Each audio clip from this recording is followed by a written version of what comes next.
narasumber kita yang berikutnya adalah Bapak Haji Irman Irawan, SPI, MP, MSc, PhD. Beliau adalah Ketua Ikatan Sarjana Perikanan Indonesia. Berdasarkan CV singkatnya beliau lahir di Kendari pada tahun 76. Saat ini beliau beralamat di Samarinda. Beliau lulus S1 dari Universitas Mula Warman Samarinda, S2 dari Universitas Brawijaya Malang, S2 lagi dari Burapa University of Thailand, S3 PhD dari University Malaysia Sabah.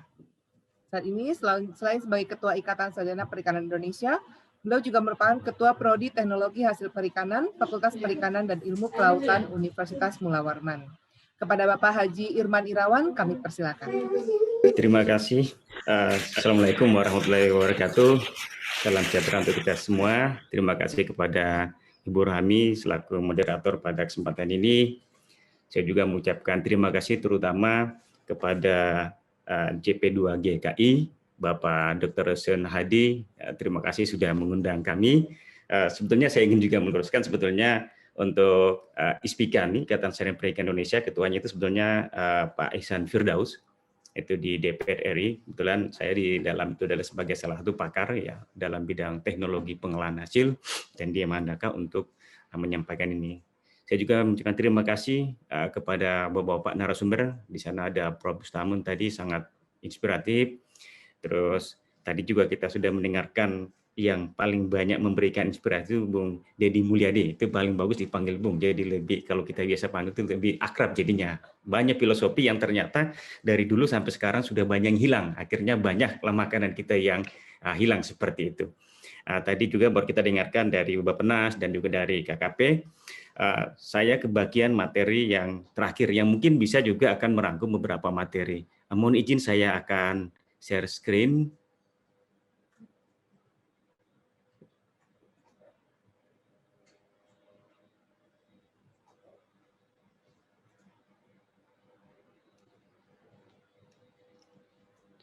Sebentar.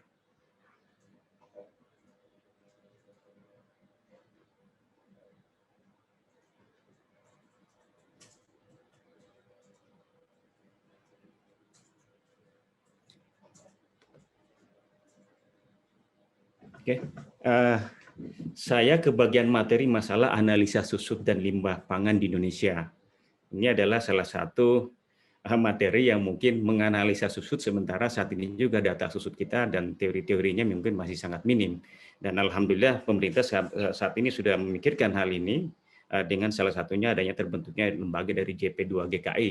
Dan ini juga ternyata begitu mengeluarkan beberapa data yang juga membuat cengah buat kita. Ternyata banyak pasca hasil produksi perikanan yang ternyata hasilnya juga banyak yang dinyatakan hilang. Dengan begitu kita akan lihat beberapa data. Saya berangkat pertama mengambil satu contoh sampling data yang berasal dari data potensi perikanan tangkap. Kalau kita melihat data perikanan tangkap 4 tahun terakhir ini itu cukup tinggi potensinya, sehingga kalau kita melihat bahwa potensi perikanan ini sangat memberikan masukan yang begitu besar terhadap pendapatan negara. Kalau kita melihat dengan rumus yang digunakan, nanti akan ada rumus yang digunakan kenapa begitu besar, ya mungkin masih bisa diterima akal sehat, karena kalau kita lihat saja pada periode 2018 itu kurang lebih sekitar 4,9 juta ton yang ada. Nah, kalau dilihat dirata-ratakan rupiah, dari sektor perikanan tangkap saja sudah memberikan kontribusi kepada negara kurang lebih 210,7 triliun pada tahun 2018. Angka yang cukup besar dalam suatu pendapatan negara. Maka dari itu mungkin angka-angka ini kita akan melihat kembali menarik belakang bahwa apakah angka ini pure sudah bulat atau masih ada yang hilang. Maka hari inilah kita berkumpul ternyata ada angka yang hilang. Maka ada yang namanya susutnya. Susutnya inilah yang jadi bahan permasalahan sekarang. Dan begitu besar ternyata angka-angka yang kalau kita lihat dikeluarkan angka-angka yang susut seperti itu. Nah, saat ini untuk mengkonsumsi ikan itu pada kondisi COVID-19 itu sangat dianjurkan karena bisa menaikkan sistem imun buat semua umat manusia sebetulnya, dan kandungan nutrisi yang cukup tinggi itu juga akan memberikan kecukupan gizi dan mencerdaskan anak bangsa. Kalau sebagian besar masyarakat Indonesia mengkonsumsi ikan, maka otomatis untuk menjawab masalah target pemerintah, ya target pemerintah pada pencapaian 2024 masalah stunting yang bisa turun 14%, anemia juga bisa turun 18,5%, ini bisa tercapai kalau semua masyarakat Indonesia bisa mengkonsumsi ikan. Yang menjadi pertanyaan adalah apakah mereka bisa mengakses semua untuk mendapatkan ikan, terutama di daerah-daerah yang memang jauh dari laut seperti itu. Nah, kalau kita melihat data global yang ada saat ini, Indonesia merupakan salah satu negara penghasil ikan terbesar Asia Tenggara, mungkin bahkan Asia. Tapi ironisnya kalau kita melihat data yang keluar bahwa untuk mengkonsumsi ikan itu kita masih berada di urutan, ya kalau kita rata-rata negara tetangga dengan yang ada di ini itu antara Malaysia sama Singapura, datanya mungkin masih di bawah, ya masih di bawah dari mereka. Kalau kita lihat di sini 41 kg kapita per tahun dibanding mereka. Berarti di sini inilah tantangan buat kita semua, terutama buat pemerintah sebagai akademisi, stakeholder semua, bagaimana caranya masyarakat bisa disupport untuk mengakses yang namanya ikan, terutama ikan-ikan yang segar. Karena saat ini kita juga melihat bahwa banyak juga di pasar ikan ya yang tadi itu akhirnya jadi loss, ya akhirnya jadi susut. Yang segar-segarnya dia lari ke luar negeri. Nah, yang bagus-bagusnya yang berlari ke luar negeri, yang tidak bagusnya banyak hampir kita lihat di pasar-pasar tradisional. Nah, ini yang perlu mungkin juga kita mengantisipasi ke depan. Oleh karena itu, ada yang namanya susut hasil. Saya mungkin tadi kita melihat dari data Bappenas, di mana sih sebetulnya data susut yang dinamakan susut hasil. Tapi kalau kita melihat sebetulnya kerangka pikirnya, kalau menurut kita bahwa susut hasil itu adalah semua sebenarnya rangkaian, karena dia akan berbicara rangkaian, mulai dari proses sampai finishing, bahkan kalau kita boleh mengatakan sampai berada di meja konsumen untuk dikonsumsi. Kenapa? Tadi kita baru dengarkan juga Ibu Tati bahwa pada proses pemasakan di sana ada banyak yang hilang nutrisi. Misalnya ikan yang dimasak dengan menggunakan suhu yang panas, tentu beberapa protein akan terurai dan sebagainya. Maka ini juga kita bisa hitung sebetulnya ke depannya. Berapa sih yang hilang, baik yang fisik maupun yang non fisik seperti itu. Maka kalau kita menyarankan bahwa ketika kita berbicara susut, itu jangan hanya sampai pada posisi ikan itu sudah ada di pasar atau ikan itu sudah sampai di rumahnya si konsumen. Sementara pada proses pengolahan, misalnya bagaimana dihidangkan di depan di keluarga, ini tidak dihitung. Nah, sehingga kita melihat bahwa kalau kita menganalogikan bahwa susut di sini adalah sampai berada di meja konsumen sebetulnya, sehingga kita bisa mendapatkan data. Mungkin ini bisa akan sedikit memberikan jawaban sebetulnya kenapa nilai susut Indonesia itu cukup tinggi. Ya, saya coba melakukan searching di beberapa media, ternyata memang mungkin ya mohon maaf kalau ada salah data, dan beberapa negara sebenarnya masih mengacu pada angka 30-40% ya, bahwa 30-40% itu adalah angka yang susut. Itu sudah dari tahun 70-an digunakan, dan saya melihat juga di GP2 GKI ini ada beberapa konsep-konsep yang lagi dikembangkan untuk menghitung deal rate, menghitung deal, sehingga kita bisa menemukan rumus yang tepat untuk menghitung berapa sih angka susut yang sesungguhnya, seperti itu. Nah, ada beberapa jurnal sebetulnya, peneliti-peneliti, makanya mungkin dalam kesempatan ini sebetulnya kita juga berharap bahwa hasil-hasil peneliti dosen sebetulnya jangan sampai hanya pada tatanan di publikasi jurnal sudah selesai, tapi kalau bisa mungkin pada tatanan aplikasinya. Jadi kita berharap kepada akademisi, ya, jangan sampai misalnya hasil penelitian setelah publish sudah selesai, sudah dapat kum, tapi bukan di situ. Bagaimana caranya melakukan berbagai riset, mencari angka-angka untuk menghitung di mana sih angka susut yang sesungguhnya. Dan yang kedua, bagaimana kita melakukan cut untuk melihat di mana terjadinya angka susut itu dalam berbagai proses. Nah, saya akan coba memilah sampai ke sana. Nah, kalau kita melihat, ternyata tadi juga Pak Azun sudah menyampaikan kepada kita, misalnya angka susut yang ada ternyata di Indonesia pada tahun 2018 itu cukup besar ya, kurang lebih 30 triliun ternyata. 30 triliun ini susut ikan pada tahun 2014. Berarti kalau kita melihat pada setiap tahunnya sampai sekarang, berarti kita sudah mendekati angka, mungkin kita bisa menjadi bisa untuk APBD beberapa provinsi kalau dihitung dari 2014 sampai sekarang. Tentu kalau kita 30 triliun dikali sampai pada tahun 2014 sampai 2021 cukup besar. yang hilang. Nah, oleh karena itu mungkin kita juga harus melihat dari sisi mana sih terjadi hilangnya. Saya coba memberikan masukan dari beberapa jurnal. Ini juga saya coba membaca yang dari kertas kerja seri 2 dari jaringan pasca panen juga di sana kurang lebih sama pada tahun 2018, 5 tahun terakhir melakukan riset sebetulnya nilai yang hilang itu hampir sekitar 63,8 sampai 82 triliun kandungan ikan yang hilang. Nah, ini yang mungkin perlu kita pecahkan bersama bagaimana angka-angka ini tidak sebesar ini yang hilang, tapi bisa tertangani, ataukah mungkin ada cara-cara kita melakukan perhitungan yang mungkin bisa mengeluarkan data yang lebih komprehensif, dan saya pikir di sinilah momen yang akan kita buat. Nah, kita coba perkiraan susut. Karena ini terkait dengan tracing, saya coba membaca beberapa jurnal dan coba kita melihat ada satu metode mungkin Pak Sunan, saya melihat ini ada beberapa jurnal yang keluar dan juga ada salah satu jurnal yang digunakan oleh Suhiputra ini pada tahun 2018 itu dengan melakukan metode load tracking LT. LT ini sebetulnya mungkin juga yang baru disampaikan dari Ibu Artati, ini juga akan memecah beberapa bagian ya kalau kita melihat. Nah, yang pertama tadi susut fisik. Tadi barusan Ibu Artati sebetulnya menjelaskan kita ada beberapa kriteria susut fisik, mutu, dan sampai finansial. Nah, kalau kita misalnya menggunakan metode ini, itu mungkin sedikit tidaknya akan memberikan gambaran nilai. Misalnya pada susut fisik itu berapa sih sebetulnya yang susut fisik yang hilang seperti itu. Kalau kita lihat bahwa nilai kerugian akibat hilangnya berarti kan ya karena kekurangan fisik, busuk, terbuang, jatuh sebagai hasil sampingan tangkapan dan sebagainya.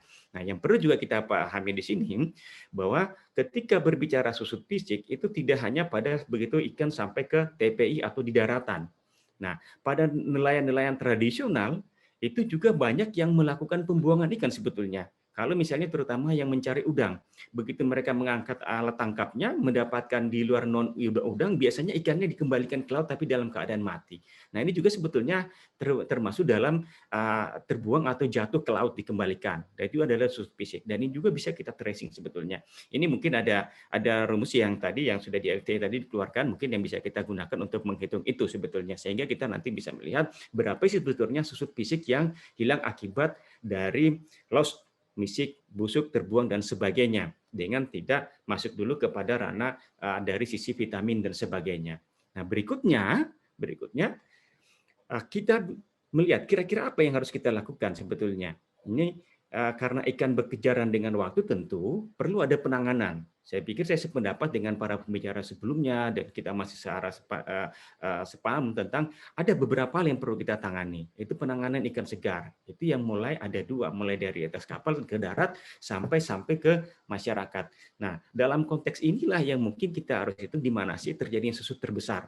Apakah masih di atas kapal, apakah sudah sampai di darat, atau dalam proses penanganannya. Sehingga pemerintah ke depannya bisa melakukan mengeliminir atau mengurangi susut yang terjadi pada satu bagian. Jadi bukan pada kita berbicara susut secara global, tapi susutnya itu sudah mulai pada mananya.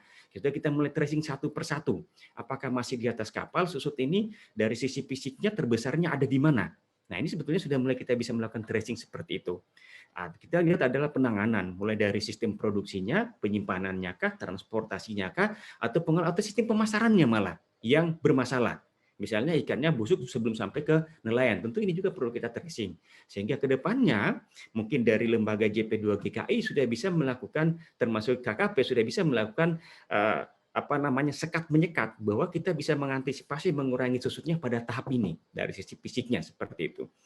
Nah, berikutnya kita melihat pada susut mutu. Nah, inilah yang mungkin juga tadi disampaikan Ibu Artati, susut mutu ini yang mungkin kita harus banyak berbicara masalah berapa besar gizi yang hilang akibat pengolahannya, berapa banyak gizi yang hilang akibat terlambat pengolahannya. Nah, ini yang mungkin juga kita perlu lihat. Karena dalam proses-proses pengolahan hasil perikanan yang kurang tepat, maka beberapa kandungan gizinya juga akan mengalami susut.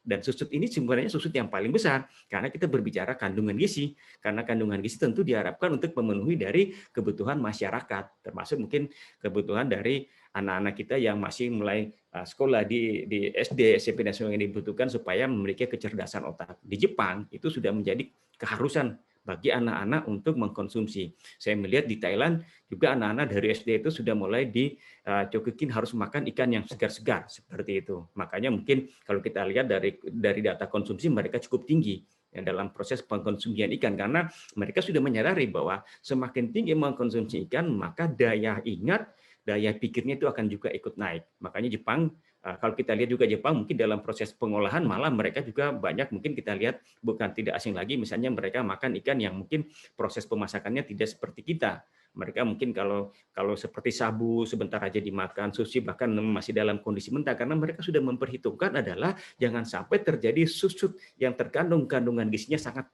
sangat besar. Nah, ini mungkin yang perlu juga kita tracing ke depan. Ada rumus yang kalau saya membaca di beberapa jurnal yang sudah terbit, ini ada rumusnya juga yang bisa mungkin dijadikan bahan pertimbangan sebagai salah satu cara untuk kita men-tracing bagaimana mengurangi susut pada kandungan-kandungan dalamnya. Kenapa? Karena kalau misalnya proses penanganannya tidak terlalu tepat, maka ikan akan mengalami kekurangan. Karena kekurangan apa? Kandungan gizi. Karena cukup kompleks yang ada di sana. Ada protein, ada karbohidrat, ada vitamin, mineral, asam amino, asam lemak, bahkan ada omega 3, 6, 9 yang merangsang untuk percepatan pertumbuhan otak dan sebagainya. Nah, berikutnya adalah permasalahan pada sudut penanganan. Ya, jadi penanganan ini adalah bagaimana tadi saya melihat satu informasi yang cukup bagus yang sudah disampaikan oleh KKP, ternyata juga mereka sudah siap untuk melakukan penanganan itu. Bagaimana menyiapkan tempat penyimpanan, pabrikasi, menyiapkan pabrik es, karena di sini itu titik masalahnya. Banyak ikan tidak ada prosesnya, banyak ikan kurang es misalnya, tentu ikannya akan cepat busuk. Tapi saya melihat beberapa tadi disampaikan oleh Ibu Hartati, rencana ke depan itu sudah sangat banyak yang akan didirikan pusat-pusat untuk pengembangan atau pusat-pusat penanganan atau pengolahan ikan. Karena kalau kita lihat peta tadi yang ada, bahwa ternyata pusat pengolahan ikan lebih banyak di Pulau Jawa, seperti itu. Sementara di luar itu kan cukup luas, termasuk di Kalimantan ini, di Kalimantan ini cukup banyak ikan yang dihasilkan. Tentu kita berharap banyak bahwa ke depan juga akan lebih banyak pabrik-pabrikan, karena Kalimantan Timur sebetulnya salah satu provinsi juga penghasil ikan terbanyak itu sampai sekarang itu cuma ada satu pabrik pengolahan, sangat menyedihkan. Cuma ada satu pabrik pengolahan. Oleh karena itu mungkin harapan kita ke depan ada ada rencana pemerintah di luar dari wilayah-wilayah Pulau Jawa, mungkin Kalimantan, Sulawesi, Sumatera mungkin bisa kita kembangkan sehingga kita bisa menyelamatkan bukan masalah fisiknya tapi pada kandungan gizi ikannya itu yang tidak bisa kita nilaikan pada posisi nilai rupiah. Nah, ini tadi yang terakhir juga dari Ibu Hartati masalah subtotal. Nah, total financial inilah yang mungkin kita bisa gabungkan ke semuanya sebetulnya. Ini mungkin ada beberapa jurnal sudah menulis ini sebetulnya. Jurnalnya sudah terbit. Ini ada beberapa jurnal bagaimana kita bisa melihat ternyata dari semua itu susut finansialnya adalah sekian besar. Ini yang mungkin hanya beberapa hasil riset. Nah, mungkin penelitian ini juga dilakukan di beberapa tempat. Jadi kalau mungkin ini kita kembangkan ke depan, saya sepakat tadi sudah disampaikan oleh Pak Sunan, perlu ada kerjasama untuk mengembangkan beberapa metodologi untuk kita melihat bagaimana kita bisa meng-cut atau kita bisa mengantisipasi di mana terjadinya susut-susut terbesar itu. Mungkin dengan beberapa masukan, beberapa metodologi yang dikembangkan ini juga mungkin bisa sangat membantu dalam konsep pengembangan itu sebetulnya. Jadi mungkin kalau ditanya bagaimana data-data itu, ya memang saat ini untuk data-data berbicara masalah susut memang kita belum memiliki data yang begitu valid. Baru saat ini mungkin pemerintah sudah mulai mengeluarkan beberapa data, mungkin tadi kita sudah lihat, dan juga sekarang JP2GK ini dituntut untuk bisa masuk ke sana, bisa mengeluarkan data itu. Dan bagaimana langkah antisipasinya tentu bukan mereka sendiri, tapi kita semua harus membantu. Dengan setelah kita melakukan tracing bersama. Tracingnya gimana? Di mana kira-kira loss itu terbesar? Dan bagaimana caranya susut itu kita bisa antisipasi bersama. Nah, itu dari tiga ini. Itu mungkin yang terkait dengan masalah susut, karena ini terkait dengan bagaimana kita melakukan tracing masalah susut. Karena saya dibebankan 2 materi juga terkait dengan limbah, tentu limbah di sini dalam konteks limbah pangan, karena tadi limbah ikan sudah disampaikan. Karena limbah pangan kalau kita melihat sebetulnya juga terkait dengan susutnya itu. Karena apa? Karena juga banyak hasil-hasil misalnya ikan yang sudah tidak tertangani dengan baik akan menjadi limbah. Tetapi saat ini ketika kita berbicara limbah dari dunia perikanan, memang saya sepakat dengan Ibu Artati, karena saya juga kebetulan banyak meneliti itu, sebetulnya konsep sampai nanti pada zero waste itu bisa kita capai, Bu. Saya yakin. Kenapa? Karena hampir semua bagian ikan itu sudah termanfaatkan sebetulnya. Mulai dari ekor sampai mulutnya itu sudah bisa termanfaatkan. Entah dia akan menjadi sumber makanan, atau dia akan menjadi bahan kerajinan, atau dia akan menjadi pupuk. Tinggal bagaimana kita mengolahkan.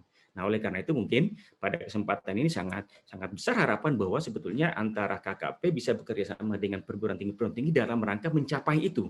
Banyak hasil riset. Kami juga di Universitas Mula Warman sudah banyak melakukan riset-riset itu, termasuk terkait dengan misalnya rumput laut. Rumput laut juga sekarang kan kita sudah banyak mengembangkan bagaimana kerajinan digunakan untuk beberapa pengganti seperti sebagai stabilizer dalam es krim. Bahkan sekarang anak-anak sudah bisa melakukan riset bagaimana membuat untuk gelas, edible gelas dari rumput laut yang tadinya itu kan banyak menjadi limbah. Dan berarti kan sekarang nilai produktif dan nilai ekonomisnya sudah semakin tinggi. Nah, kalau kita melihat dari limbah pangan dalam konteks bukan limbah perikanan saya, tapi limbah pangan secara umum memang ada terbagi dalam 3 bagian. Ada limbah organik, limbah anorganik, mohon maaf ini limbah anorganik sama limbah organik ya. Jadi kurang anorganik. Nah, padatan yang berasal dari bahan makanan. Makanan yang mungkin tidak termakan atau tidak terolah, dan sisa makanan. Nah, ini juga tadi menarik sebetulnya. Mungkin tadi dari KSP mungkin ada enggak sisa makanan. Tapi kalau kita melihat kenyataannya di masyarakat, banyak orang yang makan ya di rumah makan atau ke tempat pesta atau ke acara itu mengambil banyak, itu enggak habis. Nah, itulah mungkin tadi yang disampaikan Bung Deddy Mulyadi, karena mungkin secara kebiasaan nenek moyang kita mungkin sudah hampir tergerus. Jadi orang tidak takut lagi kalau tidak menghabiskan makanan. Ya, kenyataannya kita lihat anak-anak sekarang, milenial sekarang, karena mereka tidak memahami bagaimana membuat atau menjadikan nasi itu berada di piring, proses penanamannya. Jadi orang banyak mengambil makanan bukan pada posisi saya akan menghabiskan, tapi ada yang mengambil lumba-lumbaan ambil, atau nasi bungkus tidak dihabiskan seperti itu. Nah, itulah menjadi limbah dari bahan makanan, dan itu memang cukup banyak kalau kita melihat sebetulnya.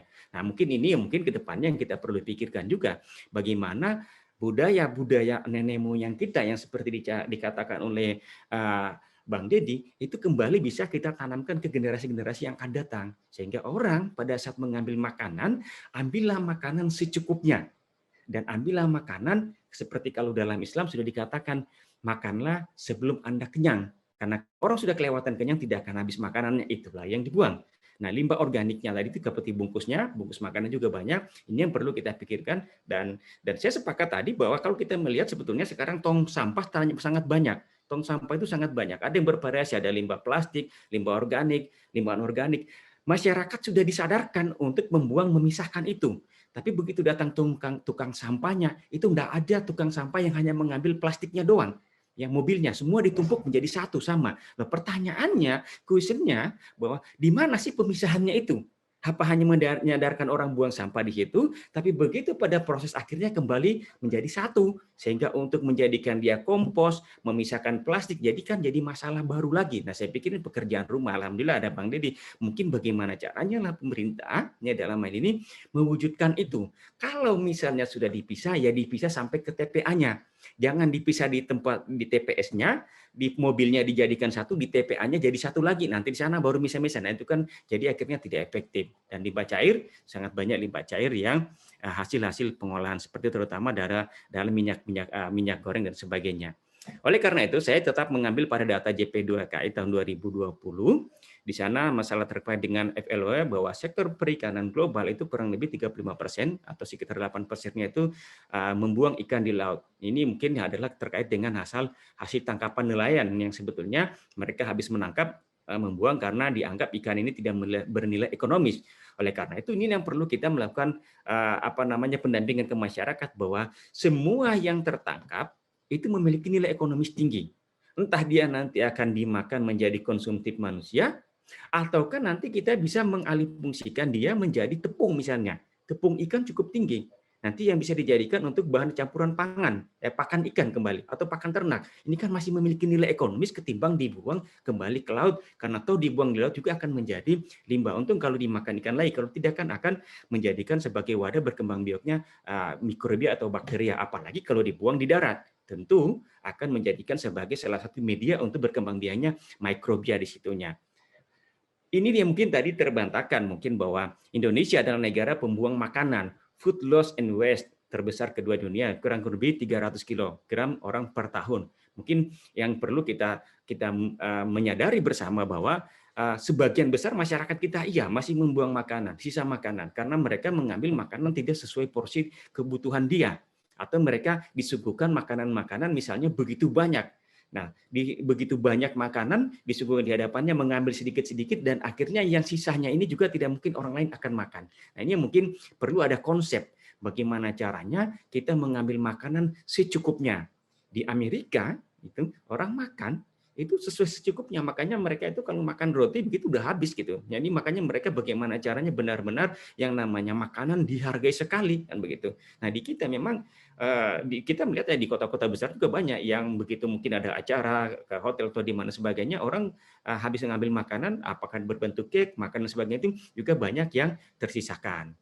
Nah, berikutnya mungkin perlu penanganannya. Kalau kita melihat penanganannya, saya pikir ini cuma dalam bentuk teori, penanganan yang untuk melakukan penanganan limbah itu. Saya akan lanjut ke saran dan kesimpulan. Sebetulnya ini kita berikan masukan kesimpulan kepada pemerintah juga kepada kita semua. Sebetulnya kita memerlukan satu metodologi yang cepat, yang tepat, dan biaya yang dapat dikendalikan untuk mengurangi penyusutan, terutama pada penyusutan dalam sektor pangan, terlebih dahulu pada sektor perikanan. Hari ini kita mendengarkan bahwa dari KKP sudah berencana untuk membangun beberapa fasilitas-fasilitas, apakah itu untuk penampungan, apakah itu es batu dan sebagainya, yang dalam rangka untuk meminimalisir terjadinya kerusakan pada ikan. Oke, ini yang perlu kita sokong bersama. Jadi pemerintah tidak bisa berjalan sendiri, tapi antara akademisi dan masyarakat harus bersatu untuk itu. Diperlukan pengembangan teknologi pengolahan pasca panen sebetulnya. Nah, teknologi-teknologi yang sederhana ini yang perlu kita sampaikan kepada basis masyarakat.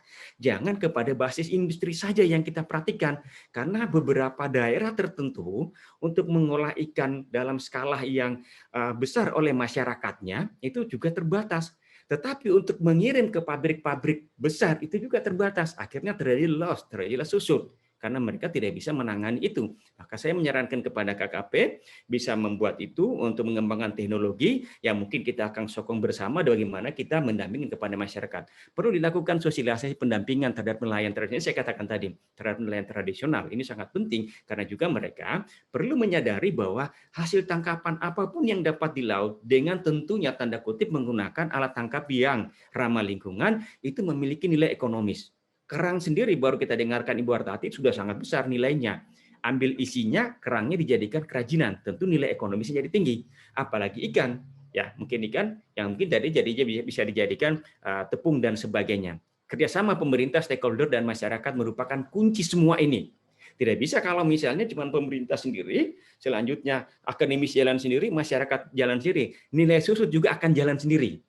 Akan semakin tinggi musuhnya, dia akan jalan juga susut semakin tinggi karena tidak ada elaborasi. Maka di sini perlu kerjasama bersama. Jadi mungkin kebetulan sekarang yang memewadahi ini salah satunya adalah timnya Pak Sunan, yang mungkin kita di asosiasi dari Ikatan Sarjana Perikanan sangat berharap bahwa kita bisa bermitra, dan juga kebetulan secara pribadi adalah akademisi juga sangat berharap kita jadi bisa bermitra, melakukan riset kajian yang implikatif dan aplikatif ke masyarakat. Jadi bukan lagi pada tatanan begitu sudah terbit di jurnal selesai ditutup. Besok kita lakukan penelitian lagi, besok kita lakukan penelitian, dirujuk dalam penulisan, tetapi tidak dirujuk oleh pemerintah. Ini yang jadi masalah dalam pengembangannya. Dan diperlukan teknologi penanganan limbah tentunya. Kedepannya bagaimana yang saya katakan tadi, seperti dijelaskan bahwa kita sudah memisahkan, ternyata begitu si mobil datang, itu dijadikan satu lagi. Ya pertanyaannya ngapain kita pisahkan, memperbanyak atau mempercantik, seolah-olah kita sudah memisahkan, tapi kenyataannya tetap lagi jadi satu. Jadi mungkin itu materi singkat saya. Mohon maaf mungkin ada yang kurang tepat atau ada yang kurang berkenan. Sekali lagi saya mengucapkan terima kasih atas kesempatan yang diberikan. Saya akhiri, wabillahi taufiq wal hidayah. Wassalamualaikum warahmatullahi wabarakatuh. Waalaikumsalam warahmatullahi wabarakatuh. Terima kasih banyak Bapak Irman Irawan atas presentasinya. Ini sangat komprehensif, juga mulai membahas mengenai konsepnya sendiri seperti apa, cara perhitungan seperti apa, dan strategi-strategi lainnya. Izin Pak, kalau boleh sedikit koreksi, jejaring pasca panen untuk gizi Indonesia itu singkatannya JP2GI Pak. Jadi oh ya, bukan JP2GI. sorry. Ya, saking semangatnya. Ya, terima kasih banyak. Makasih. Tapi memang masih baru, jadi mungkin belum banyak yang kenal dengan JP2GI. Bapak Ibu peserta, silakan jika ada pertanyaan. Mungkin sebelumnya saya mengundang Pak Sunan karena tadi katanya akan ada pertanyaan. Silakan Pak Sunan. Terima kasih. Pak Iman, ini teman Ispikani, saya juga di Dewan Pakar Ispikani. Jadi, sama-sama Pak. Saya rasa ini kita bersyukur ya, semuanya itu satu nada, satu pendapat, saya satu aspirasi bahwa susut dan limbah itu perlu ditangani. Sejak dari pembicara pertama sampai yang terakhir, mulai dari filosofi sampai dengan implikasi, sampai gagasan, sampai rencana, semuanya itu sampai kajian dan sebagainya. Tetapi juga yang kita lihat dari berbagai macam paparan tadi itu ada juga yang beberapa yang berbeda-beda. Sehingga ternyata memang penting sekali adanya satu wadah, yaitu entah satu pusat kajian susut dan limbah pangan atau apa, itu perlu dibentuk itu atau yang untuk menyatukan kesamaan itu. Dan kayaknya ada 3 hal yang agak di samping hal yang umum ya, yang 3 hal yang perlu itu, satu itu memang perlu kolaborasi, perlu kerjasama ini, semua jajaran atas sampai bawah, terus horizontal juga gitu, kiri sampai kanan itu perlu sekali ada kolaborasi. Yang kedua itu juga perlu kajian ini awal, sehingga kita sebagaimana filosofinya apa itu Sunan Derajat kalau nggak salah, penehno teken marang kang wuto, penehno payung marang kang kudanan, penehno busana marang kang wuto. Berikan sesuatu itu pada orang yang membutuhkan. Jangan sampai nanti di mana itu perlunya itu pabrik es, nggak taunya yang dikasihkan itu bukan pabrik es, tapi kemudian untuk apa retailer itu, untuk pengeceran itu nggak pas sekali. Jadi berikanlah sesuatu itu apa yang dibutuhkan di sana gitu. Nah juga karena kita Bhinneka Tunggal Ika, sangat beda antara di Papua dengan di misalnya di Menteng beda lagi dengan di Kalimantan, jejaring pasca panen untuk Kalimantan ini tadi itu. Ya itu beda-beda, lain dengan di NTT barangkali, sehingga harus jangan disamaratakan. Jadi bantuan atau solusi untuk di seluruh Indonesia sama aja gitu. Nanti malah ada yang ini nggak saya butuhkan kok malah saya dikasih ini, dikirain gitu malah. Malah itu adalah merupakan susut dan limbah anggaran gitu. Bukan hanya limbah pangan ya, tapi limbah anggaran. Jadi saya rasa itu perlu ya, baik kolaborasi maupun kajian itu mengawali daripada langkah-langkah berikutnya, terus kemudian adanya kesadaran bahwa negara kita Bhinneka ini sangat berbeda-beda, sehingga kajian-kajian atau implementasi atau bantuan atau apapun itu jangan disamaratakan. Saya rasa sementara itu Bu Rahmi, moderator. Terima kasih. Terima kasih Pak Sunan.